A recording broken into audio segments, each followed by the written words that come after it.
पूजनीय माता और बंधुओं, अब एक भजन होगा और भजन के साथ साथ सभी भाई बहन अपने अपने इष्ट को याद करेंगे, ध्यान करेंगे उनका। हमारा रास्ता ध्यान योग, ध्यान योग का है और ध्यान को कैसे अपनी ज़िंदगी में जोड़ते हैं ये जानना बहुत ज़रूरी है। कैसे जुड़ेंगे, कैसे बढ़ेंगे इस रास्ते के अंदर, कैसे अपने जीवन को सफल बनाएंगे, बहुत ज़रूरी है जानना। सबसे बड़ी बात यह है कि हमारा देश जो है आध्यात्मिक देश है और हमारे देश में 99% लोग ऐसे हैं जो परमात्मा को मानते हैं और अपने किसी न किसी ढंग से परमात्मा का पूजा करते हैं। तरीके अलग अलग हैं, 33 करोड़ देवी देवता हैं और हर 20 किलोमीटर पर भाषा बदल जाती है और परमात्मा का स्वरूप बदल जाता है।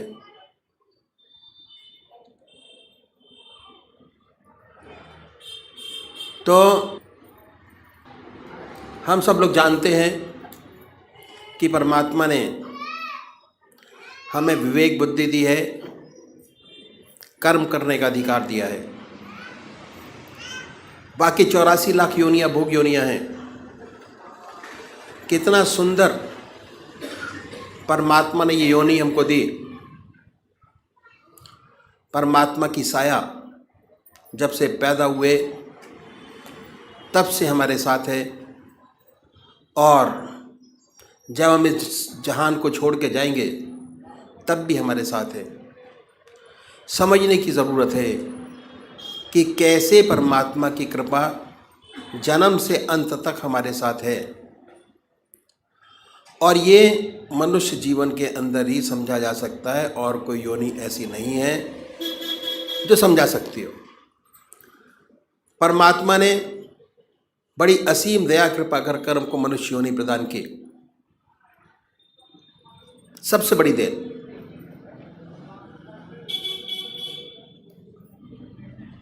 और हमारे सामने हमारे कर्म जो हम पहले जन्म में करके आए,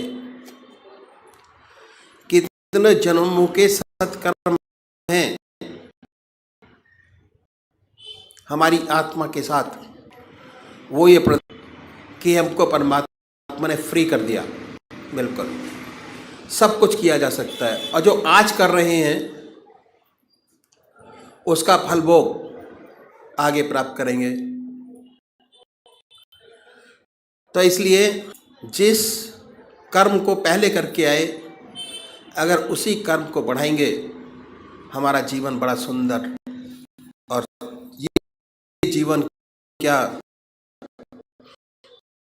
अगले जो जीवन होंगे वो भी बड़ी सुंदर और सुखद पूर्ण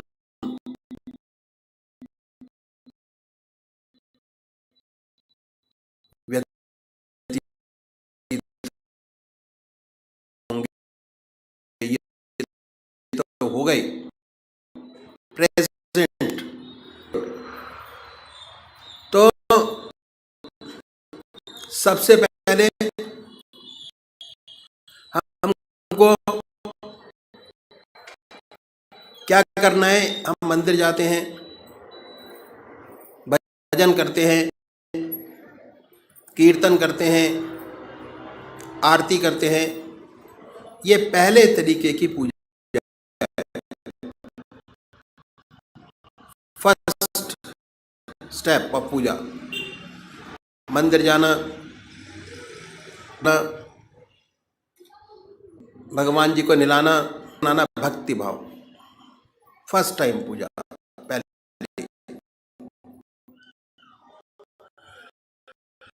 इसका फायदा बहुत जबरदस्त है। मन अपने काम में लगा रहता है और मंदिर जाते हुए आते हुए और उस समय भी स्थिर। दूसरा तरीका है ध्यान योग, आनंद योग, मानसिक पूजा मन से। उसमें शरीर तो इन्वॉल्व होता ही है, मन के है कि हमारा इष्ट हमारे सामने विद्यमान है और कंसंट्रेशन हमारा पूजा उससे थोड़ा अधिक बनना शुरू हो जाता है। हमारा रास्ता ध्यान योग का नंबर का है जिसमें और शरीर दोनों साथ इन्वॉल्व होते हैं और कंसंट्रेशन हमारा बहुत सुंदर और अच्छा बनता चला जाता है अपने इष्ट के चरणों में। सबसे पहली बात कि हमको इष्ट का चुनाव करना है। सब जो साधक है बड़ा उसका काम का चुनाव करना, और वो भी आपको सबसे प्यारा और सुंदर लगता है उसको चुने हैं। कोई कृष्ण को मानते हैं, कोई देवी को मानते हैं, कोई हनुमान जी को मानते हैं।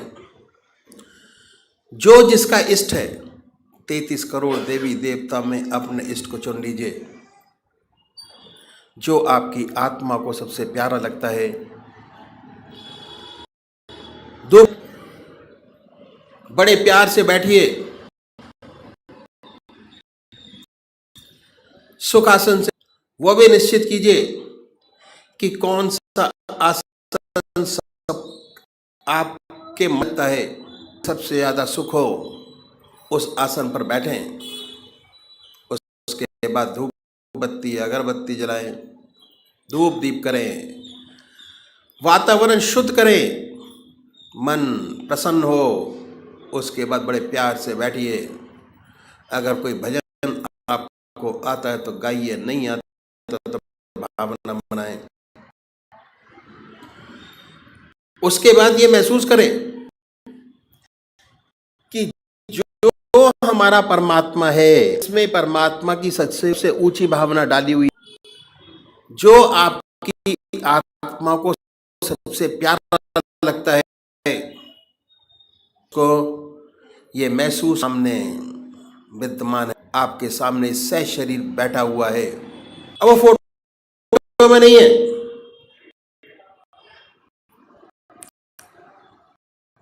मूर्त में नहीं है, शरीर मौजूद है। ख्याल से मूर्त को अपने सामने, और ये ख्याल करें बड़ी बड़ी आंखें हैं, गोल चेहरा, जटाएं हैं, सर्पों की माला है। आपका इष्ट जो आपकी आंखों के सामने हमेशा आता है, उसको अपने सामने बनाइए, उस पर ट्रीट करिए। ना कोई और शक्ल बने, ना कोई और विचार आपके सामने आए। आप ये प्रोसेस शुरू करेंगे, ऐसे ऐसे विचार आपके सामने आएंगे जो आपने जिंदगी में कभी सोचे नहीं होंगे। उन विचारों को हटाएं, फिर अपने इष्ट की याद में लगिए।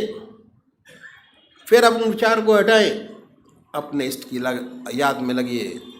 अगर आज ये ध्यान करते हुए, अपने इष्ट की मूर्त बनाते हुए, दिल की हर धड़कन से अपने इष्ट का नाम लेते हुए अगर 100 विचार 1 मिनट में आते हैं, तो कुछ समय बाद अगर यही प्रैक्टिस आपने जारी रखी, उन विचारों में कमी आएगी। और उसके बाद एक दिन ऐसा आएगा कि आप बैठे होंगे और आपका इष्ट सामने होगा, ना कोई विचार होगा ना ख्याल। उसमें ऐसे खोए होंगे, कितनी मन को शांति मिलेगी। जितना मन पर भार होगा वो हल्का होगा, और ऐसी ऐसी समस्याएं हल होंगी जो जिंदगी में आपने सोचे नहीं होंगे कि ये भी हल होंगी। बहुत सुंदर समा होगा, बहुत मन खुश होगा। मन खुश, आत्मा खुश, प्रसन्नता ही प्रसन्नता है। समाज खुश, दूसरे वो भाई हैं जो निराकार भगवान के उपासक हैं, ओम, अल्लाह, वाहिगुरु, वो नाम को चुने, बड़े प्यार से बैठिए और ये सुखासन से ये मन से ओम नाम निकल रहा है, या जो नाम आपने चुना है वो निकल और वाइब्रेट करता है पूरे शरीर के अंदर। उसके वाइब्रेशंस को महसूस करें, उसकी प्रेजेंस को महसूस करें और उसके आनंद से आनंदित होइए। ये पूरा रास्ता ध्यान योग का आनंद ही आनंद का है। बस थोड़ा समझने की ज़रूरत है। जैसे जैसे चीज़ें आपको समझ आती चली जाएंगी, वैसे आपका मन हमारे शरीर के अंदर आनंद, चैतन्यता, खुशी हमारे मन के अंदर ही, हमारी आत्मा में है।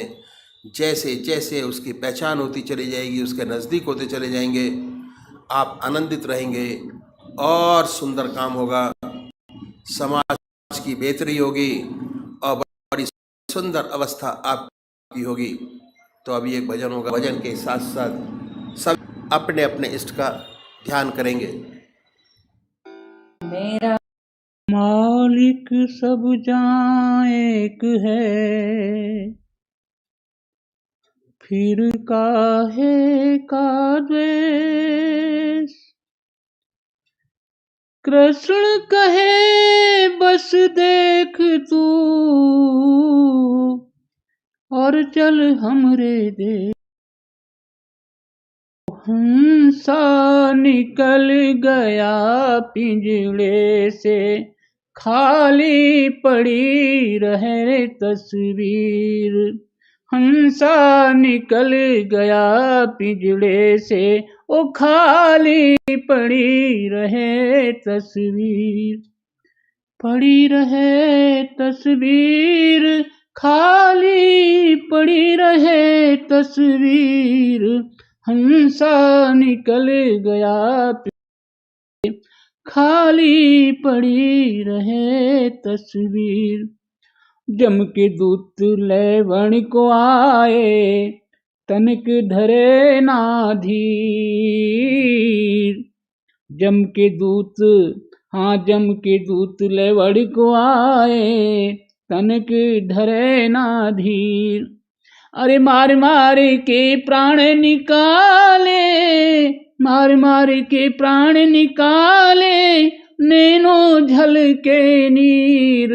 हंसा निकल गया पिंजड़े से, खाली पड़ी रहे तस्वीर। हंसा निकल गया पिंजड़े से, ओ खाली पड़ी रहे तस्वीर। बहुत मनाए देवी देवता, बहुत मनाए पीर। बहुत मनाए देवी देवता, बहुत मनाए पीर। आया बुलावा उस घर का रे, आया बुलावा उस घर का रे, जाना पड़े अखीर। हंसा निकल गया पिंजरे से, ओ हंसा निकल गया पिंजरे से, ओ खाली पड़ी रहे तस्वीर। रोवे कोई मल मल धोवे, कोई रोवे कोई मल मल धोवे, कोई उड़ावे तीर। हाँ, कोई रोवे कोई मल मल धोवे, कोई उड़ावे तीर। चार जना मिल मतो उपायो, ले गए जमुना तीर। हंसा निकल गया पिंजड़े से, ओ खाली पड़ी रहे तस्वीर।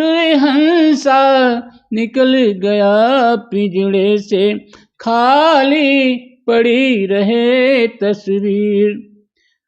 माल मुल्क की कौन चलाई, संग चले न शरीर। हाँ, माल मुल्क की कौन चलाई, ओ माल मुल्क की कौन चलाई, संग चले न शरीर। जा जंगल में चिता चुनाई, कथ गए संत कबीर। हाँ, जा जंगल में चिता चुनाई, कथ गए संत कबीर। ओ हंसा निकल गया पिंजड़े से, खाली पड़ी रहे तस्वीर। पड़ी रहे तस्वीर, ओ खाली पड़ी रहे तस्वीर। हंसा निकल गया पिंजड़े से, खाली पड़ी रहे तस्वीर। हंसा निकल गया पिंजड़े से, खाली पड़ी रहे तस्वीर।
देव जयपद चरणम। यश रूप सुधा, मार्च 1996। गीता सुधा, त्रयोदशो अध्यायः। मयि चानन्य योगेन भक्तिर्व्यभिचारिणी, विविक्त देश से वित्वम रतिर्जन संसदी। मुझ परमेश्वर में एक ही भाव से स्थिति रूप ध्यान योग के द्वारा अव्यभिचारिणी भक्ति केवल एक सर्वशक्तिमान परमेश्वर को ही अपना स्वामी मानते हुए स्वार्थ और अभिमान का त्याग करके श्रद्धा और भाव के सहित परम प्रेम से भगवान का निरंतर चिंतन करना अव्यभिचारिणी भक्ति है, तथा एकांत और शुद्ध देश में रहने का स्वभाव और विषयासक्त मनुष्यों के समुदाय में प्रेम का न होना। जिस प्रकार सती अपने पति के सिवाय कभी किसी पुरुष का चिंतन नहीं करती, उसी प्रकार अपने इष्ट को छोड़कर और कहीं चित्त न जाए। उस भक्ति का साधन है एकांत सेवन। संसारी पुरुषों का संग न करें। जिसे मनुष्यों से मिलने जुलने की रुचि नहीं है, वही एकांत सेवी हो सकता है, तथा एकांत में रुचि और जन समुदाय में अरुचि होने से जिज्ञासा तीव्र होगी, तब विचार में प्रवृत्ति होगी। जिन्हें है इश्क सादिक, वह कब फरियाद करते हैं। लबों पर मुहर खामोशी, दिलों में याद करते हैं। ईश्वर से सच्चे दिल से एकांत में प्रार्थना करनी चाहिए। वह अवश्य हमारी प्रार्थना सुनेंगे। ईश्वर से ईश्वर के सिवाय और किसी वस्तु की इच्छा नहीं करनी चाहिए। अगर दिल गिरफ्तार है मखमसों में, तो खिलवत भी बाजार से कम नहीं है। मगर जिसके दिल में है यकसुई हासिल, तो वह अंजुमन में भी खिलवत नशी है। जिसका हृदय निर्मल है, वह शोरगुल में भी एकाग्र रहता है। जिसके हृदय में अनेकों विचार गूंज रहे हैं, वह एक एकांत में बैठा हुआ भी बाजार में है। Unswerving devotion unto me by the yoke of non-separation, resort to solitary places, distaste for the society of men. The man of wisdom is firmly convinced that there is nothing higher than me, and that I am the sole refuge. He has unflinching devotion to me through yoga without any thought of other objects. Unflinching devotion to me. Concentration is the focusing of the mind upon a point of concentration to the exclusion of all mental excitements and agitations. This steadiness in contemplation may be distracted by causes arising at two different points, either in individual's own mind or in the object contemplated upon. Unless both are steady, the concentration cannot be successful. If our devotion wavers from idol to idol, name to name, then we would be creating a situation in which the practice of concentration is unsteady, because the point of attention is rendered ever changing. Therefore, it is said that unflinching devotion towards me, the self, is one of the condition for steady progress and growth in yoga. By the yoga of non-separation, the mind of the aspirant merges or enters into me, just as a river, when it merges itself in the ocean, becomes completely one with it. Even so he, being united with me, worships only me. This is Ananya Yoga, or Prithak Samadhi, or the superconscious state in which the devotee feels that he is non-distinctive from it. Such devotion is a means of attaining knowledge. Such a devotee will never give up his devotion and worship even when he is under great trials and adversities. Such an integrated life of stable mind and steady contemplation upon a firm ideal is impossible unless the sadhak works in a conducive environment. This is prescribed in the two indirect advices: A. Resort to solitary places, and B. To develop a distaste to the crowded society life. The more integrated the personality grows, and more becomes his enthusiasm for the quest of that which is dear to his heart, the more the aspirant automatically comes to live alone in himself, away from the noisy crowd. Whenever the mind is fascinated by an enchanting ideal, it loses all its contacts with other preoccupations and becomes wedded faithfully to its all absorbing theme of interest. Society of men here means distaste for the society of worldly minded people, not of the wise, pure, and holy. Satsang or association with the wise is a means to the attainment of the knowledge of the self. Adhyatm Gyan Nityatvam Tattva Gyanarth Darshanam Et Agyanamiti Proktam Gyanam Yadato Anyatha। अध्यात्म ज्ञान में नित्य की स्थिति और तत्व ज्ञान के अर्थ रूप परमात्मा को सर्वत्र देखना, यह सब तो ज्ञान है, और जो इससे विपरीत है वह अज्ञान है। आत्मा नित्य, चेतन, निर्विकार और अविनाशी है। उससे भिन्न जो नाशवान, जड़, विकारी और परिवर्तनशील वस्तुएं प्रतीत होती हैं, वे सब अनात्म हैं। आत्मा का उन सब से कोई संबंध नहीं है। सद्गुरु द्वारा आत्म साक्षात्कार कर लेना ही वास्तव में आत्मज्ञान है। सच्चिदानंद घन पूर्ण ब्रह्म परमात्मा का गुणातीत सर्वत्र समभाव से नित्य निरंतर ध्यान करते रहना ही तत्व ज्ञान का दर्शन करना है। यही एकमात्र सत्य है, और दूसरे समस्त विषयों का ज्ञान कोरा भ्रम है। और यही समझकर जो दृढ़ निश्चय पूर्वक अपने मन में मेरु पर्वत के समान स्थिर रहता है, इस प्रकार आकाश के ध्रुव नक्षत्र के समान जिसका निश्चय अध्यात्म ज्ञान के द्वार पर अचल रूप से स्थिर रहता है, उसी में ज्ञान का निवास होता है। इस वचन में कभी कोई बाधा नहीं आ सकती, क्योंकि जब किसी का मन ज्ञान में स्थिर हो जाए, तभी यह समझना चाहिए कि वह ज्ञान स्वरूप हो गया है।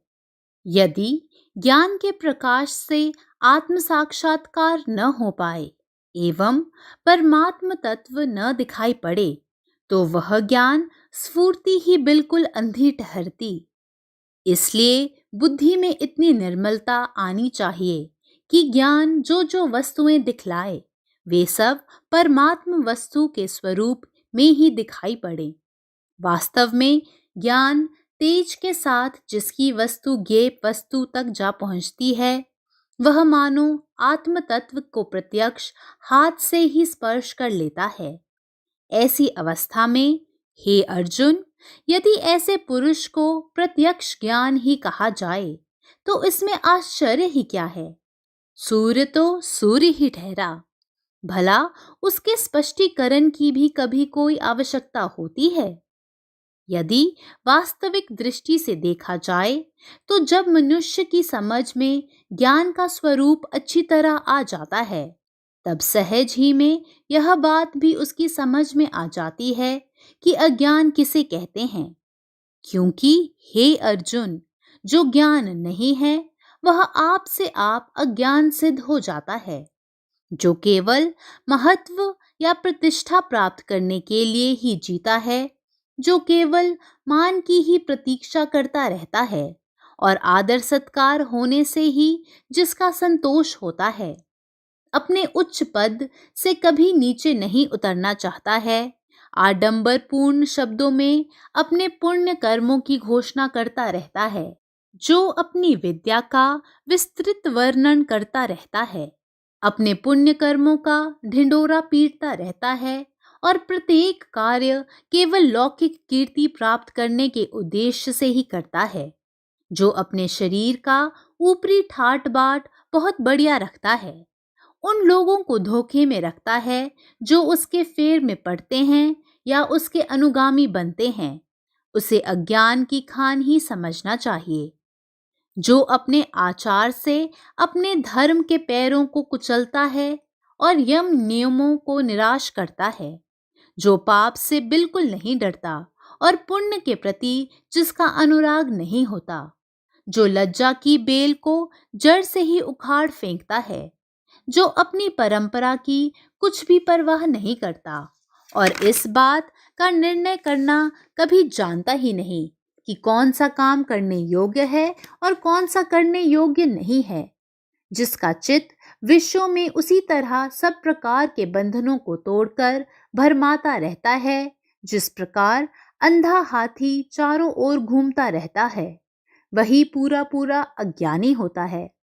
जो चाहे जीता रहे या मृत्यु निकट हो, परंतु फिर भी विषय वासना किसी अवस्था में नहीं छोड़ता, जो यह सोचकर इसी लोक में सब विषयों का सुख भोग लेता है, आगे क्या होगा किसने देखा है, जो सदा विषय भोगों का ही जप करता रहता है, जिसका अनुराग सदा सकाम कर्मों के आचरण करने की ओर ही रहता है, जो उसी तरह विषयों के पीछे लगा रहता है जिस तरह गधा गधी के पीछे लगा रहता है और गधी के बार बार लात मारने पर भी पीछे नहीं हटता, जो विषयों का भोग करने के लिए जलती हुई आग में भी कूद पड़ता है और अनेक प्रकार की व्यसनों को अलंकारों की भांति ग्रहण करता है, जो जन्म से लेकर मृत्यु तक विषयों से अनेक प्रकार पीड़ित होने पर कभी उनसे उकताता नहीं, बल्कि उन्हें और भी प्रेम पूर्वक प्राप्त करने का प्रयत्न करता है, वही अज्ञानी है।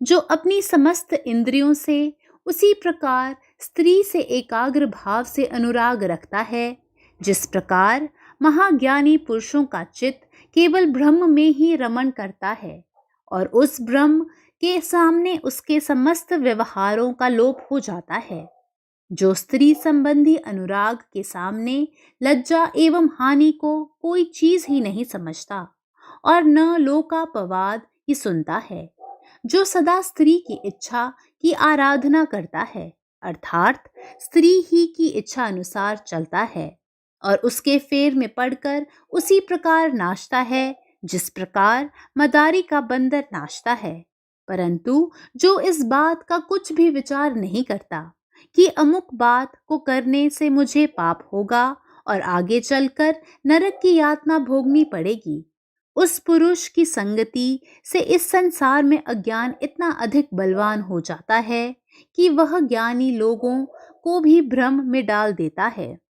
प्रिय वस्तु के प्राप्त होने पर जिसकी ऐसी अवस्था हो जाती है कि वह सारे आकाश में भी नहीं समा सकता, परंतु कोई अप्रिय बात होने पर जो दुखी होकर मानो रसातल में पहुंच जाता है और इस प्रकार जिसका अंतःकरण भेद भावना के बंधन में पड़ा रहता है, फिर वह चाहे कितना ही विद्वान क्यों न हो, उसे अज्ञान का स्वरूप ही समझना चाहिए।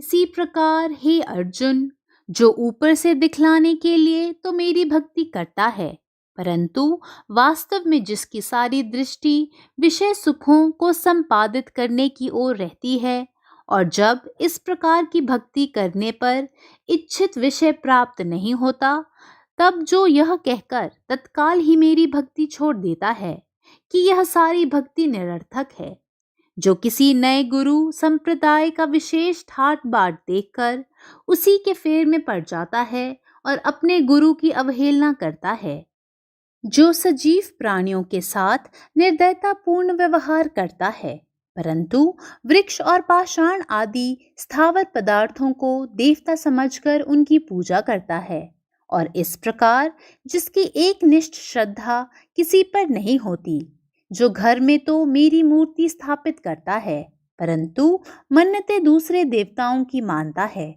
और अनेक देवताओं को पूजता है।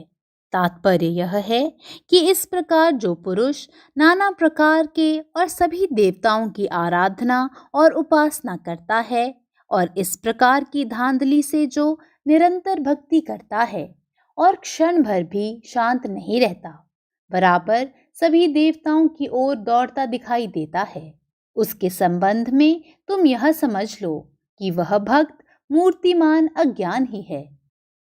जो कर्म कांड में निपुण होता है, जिसे सब पुराण कंठस्थ होते हैं, और जो ज्योतिष में भी पारंगत होता है, जिसके लिए काम शास्त्र की और कोई बात सीखने के लिए नहीं होती, जिसे महाभारत की सब बातें याद होती हैं और मूर्तिमान वेद ही जिसके हाथ में आ जाते हैं, जिसे नीति शास्त्र का ज्ञान होता है, वैद्यक का ज्ञान होता है और काव्यों तथा नाटकों के ज्ञान में जिसके मुकाबले का और कोई नहीं होता, जो स्मृतियों की चर्चा करता है, गारुड़ी विद्या का मर्म जानता है और शब्दकोश को जिसने अपनी बुद्धि का मानो दास ही बना रखा है, व्याकरण शास्त्र में जिसका ज्ञान अगाध है।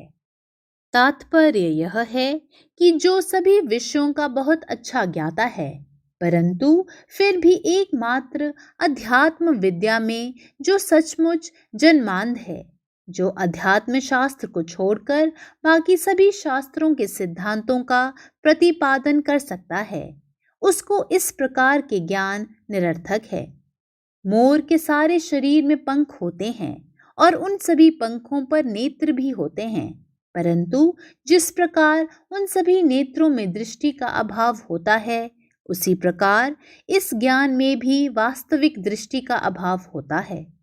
यदि संजीवनी बेल की जरा सी जड़ भी हाथ लग जाए, तो फिर दूसरी औषधियों और वनस्पतियों की गाड़ियां लादने की क्या आवश्यकता है।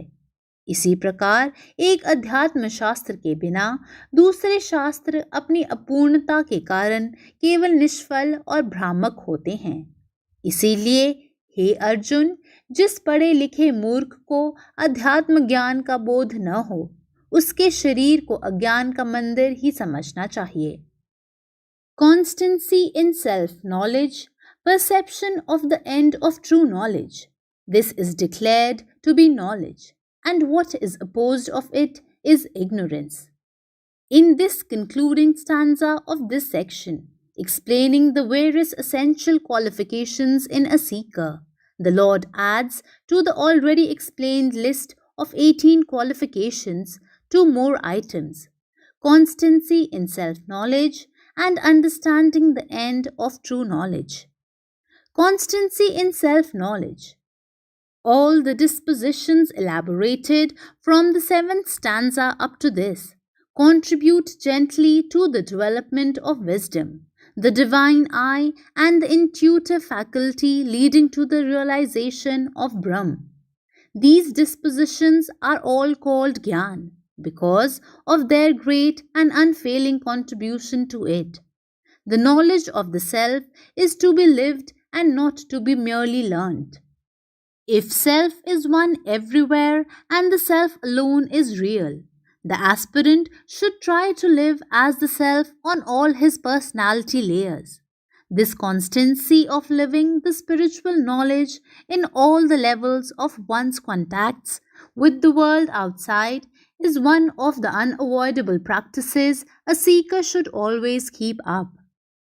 Dispositions counter to them are vanity, self-esteem, injury, revengefulness, crookedness, indifference towards the master, dirty habits, fickle-mindedness, self-indulgence, longing for the objects of senses, egoism, perception of pleasure in bodily life, earthly attachment, identification of self with son, wife, home, and the life, restlessness due to occurrence of the desirable and the undesirable, longing for a social life, and dislike for sacred studies.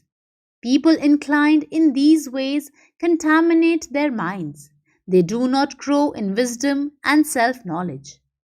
Understanding the end of true knowledge.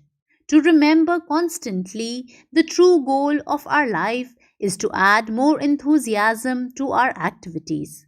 Sincerity of purpose in an undying devotion to any ideal can be had only if the aspirant is thrilled by the vision of goal that he has to reach. Thus, the end should be kept in view. Liberation from all our imperfections and limitations is the goal striven for by all spiritual seekers. All the above qualities are called the knowledge, because once these qualities have fully been developed, the mind so cultivated becomes the ready vehicle to go forward and reach the goal of pure knowledge of the self.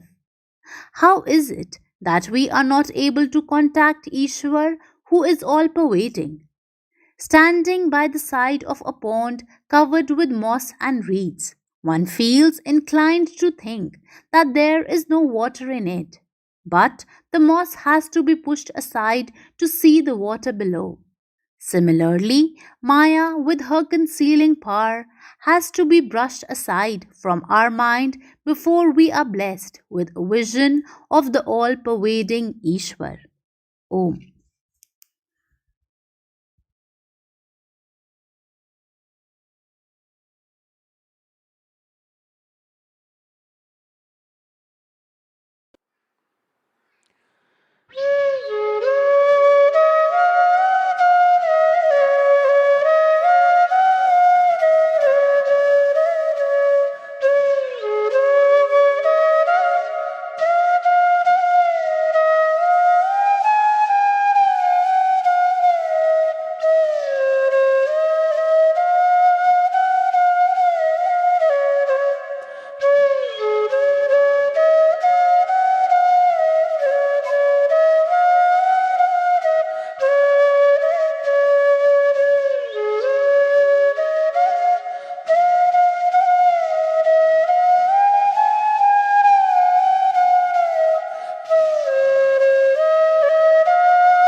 जय सद्गुरुदेव, जय पदशरणम। वर्तमान परिस्थितियों को देखते हुए अखिल भारतीय संत मत सत्संग का वार्षिक भंडारा 19 अप्रैल से 22 अप्रैल तक पिछले वर्ष की तरह ऑनलाइन ही आयोजित किया जा रहा है, जिसका प्रसारण हमारी YouTube चैनल आनंद योग पर किया जाएगा।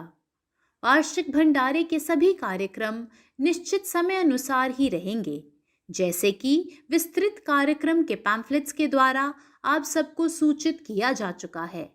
ध्यान, योगाभ्यास, प्रवचन, सिलसिले के बुजुर्गों के जीवन पर प्रकाश, धार्मिक ग्रंथों के पठन पाठन के साथ साथ बच्चों का कार्यक्रम व एक विशिष्ट कार्यक्रम का आयोजन परम पूज्य श्री सुरेश भैया जी की अनुमति द्वारा इस वर्ष किया जा रहा है, जिसमें सभी साधकों को यह अवसर मिलेगा कि वे अपनी साधना से संबंधित कोई भी शंका या प्रश्न पूज्य भैया जी से पूछ सकते हैं और पूज्य भैया जी कार्यक्रम के दौरान उनके यथा योग्य उत्तर या समाधान करेंगे। इसके अतिरिक्त अखंड शांति पाठ भी ऑनलाइन करने का प्रयास किया जा रहा है, जिसमें सभी साधक अपने अपने घरों पर ही शांति पाठ संपन्न करेंगे व उसकी वीडियो रिकॉर्डिंग भेज सकेंगे। बच्चों के कार्यक्रम, शंका समाधान व शांति पाठ के कार्यक्रम की जानकारी आप सभी को अलग से विस्तार पूर्वक सूचित कर दी जाएगी। कृपया ऑनलाइन आध्यात्मिक महोत्सव के सभी कार्यक्रमों में समय से जुड़ें व सद्गुरुओं की कृपाधार से लाभान्वित हों।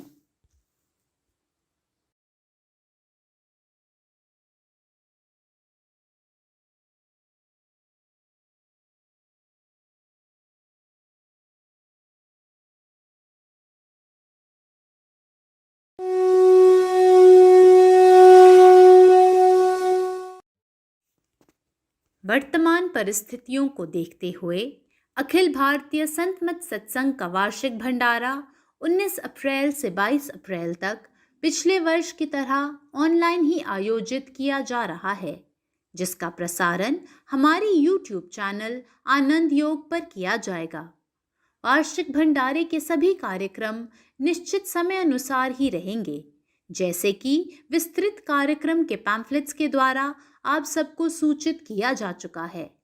ध्यान, योगाभ्यास, प्रवचन, सिलसिले के बुजुर्गों के जीवन पर प्रकाश, धार्मिक ग्रंथों के पठन पाठन के साथ साथ बच्चों का कार्यक्रम व एक विशिष्ट कार्यक्रम का आयोजन परम पूज्य श्री सुरेश भैया जी की अनुमति द्वारा इस वर्ष किया जा रहा है, जिसमें सभी साधकों को यह अवसर मिलेगा कि वे अपनी साधना से संबंधित कोई भी शंका या प्रश्न पूज्य भैया जी से पूछ सकते हैं और पूज्य भैया जी कार्यक्रम के दौरान उनके यथा योग्य उत्तर या समाधान करेंगे। इसके अतिरिक्त अखंड शांति पाठ भी ऑनलाइन करने का प्रयास किया जा रहा है, जिसमें सभी साधक अपने अपने घरों पर ही शांति पाठ संपन्न करेंगे व उसकी वीडियो रिकॉर्डिंग भेज सकेंगे।